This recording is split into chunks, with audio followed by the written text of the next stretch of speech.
Asia কাপে super 4 নিশ্চিত হলো বাংলাদেশের বি গ্রুপের শেষ ম্যাচে আফগানিস্তানের বিপক্ষে শ্রীলঙ্কার ৬ উইকেটের জয়ে লঙ্কানদের সঙ্গে লিটনরাও উঠে গেল পরবর্তী রাউন্ডে। আবুধাবিতে ৮ বল বাকি রেখে ১৭০ রানের লক্ষ্যে পৌঁছে যায় শ্রীলঙ্কা।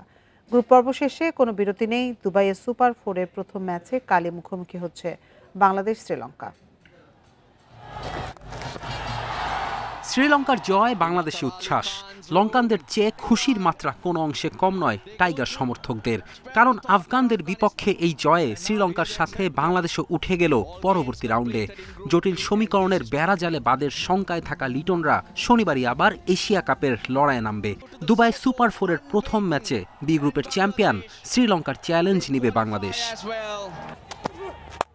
বাঁচামরার লড়াইয়ে লঙ্কানদের বিপক্ষে টস জিতে ব্যাটিং নেয় আফগানিস্তান। আগ্রাসী শুরু, যদিও থুসারার বোলিং তোপে টপ অর্ডার ব্যাটারদের কেউই ইনিংস বড় করতে পারেননি।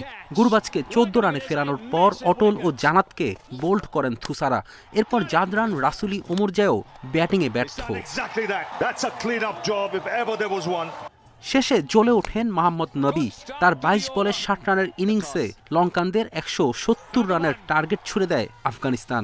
শেষ ওভারে ৫টি ছক্কা হাঁকান নবী। জবাবে পাওয়ার প্লেতে ঝড়ো ব্যাটিং শ্রীলঙ্কার। এ সময় নিশাঙ্কা ও মিশারার উইকেট হারালেও রানের চাকা সচল রাখেন কুশাল মেন্ডিস। কুসাল পেরেরার সঙ্গে ৪৫ ও আসালাঙ্কার সঙ্গে ২৭ রানের জুটি গড়ার পথে 50 তুলে নেন মেন্ডিস। এরপর কামিন্দু মেন্ডিসকে সাথে নিয়ে জয়ের দিকে এগিয়ে যান তিনি। শেষ পর্যন্ত আফগানদের হারিয়ে এশিয়া কাপের সুপার 4-এ গ্রুপ চ্যাম্পিয়ন হয়ে ওঠে শ্রীলঙ্কা।